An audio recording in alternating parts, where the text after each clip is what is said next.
So I've always liked the idea of investing in real estate, but when you're just starting out, it feels completely out of reach. Between the down payments, the bank approvals, and everything that comes with owning a property, it always just seemed like a pipe dream. And I think that's where a lot of people get stuck. You like the idea, but it feels like something reserved for people with more money or more experience than you.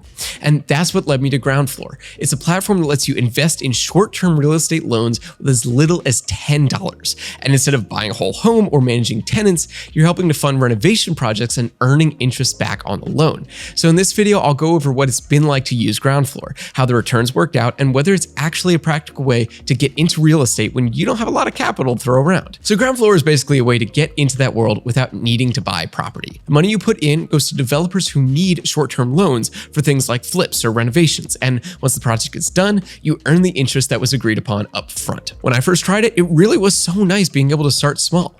I put $10 into my first loan just to see how it worked, and within a few months, I saw the return show up in my account.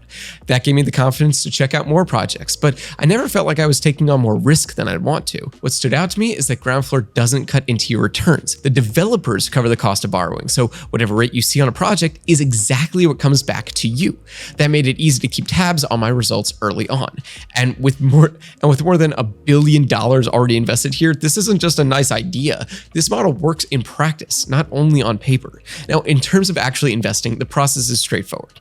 Each project shows you the property, the loan term, and the expected return before you commit. One of the first loans I tested was this small renovation that lasted about 3 months. And I gotta say, seeing it finish and the payout come through gave me some real confidence. Most of the projects I've done run anywhere from 30 days to a year, which is a lot easier to stomach than something that ties up your cash for the long term. One thing I liked is that Groundfloor gives you options for how involved you want to be. On some days, I'd scroll through and choose projects myself. Felt good knowing exactly where my money was going. Other times I used their flywheel portfolio. You got to drop in at least $100, but then it spreads it across different loans for you and aims for about a 10% return.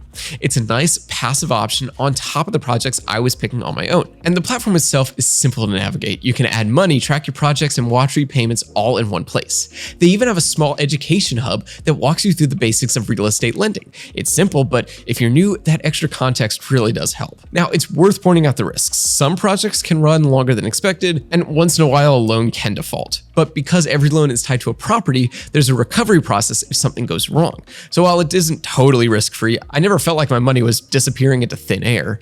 So the biggest appeal of Groundfloor for me really came down to 3 things: the shorter timelines, the clarity around earnings, and the ability to start with small amounts.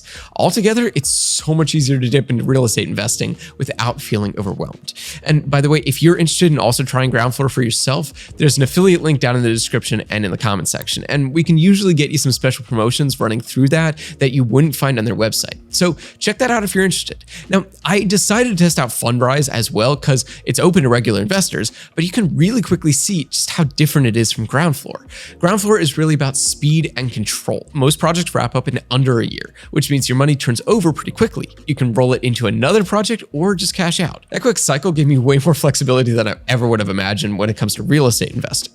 Fundrise, by contrast, is built for that long game. Instead of picking projects, you're buying into a managed portfolio that mixes real estate equity, debt, even some venture deals. Now, that might be great if you just want to park your money and not think about it for years. But for me, it felt far too removed.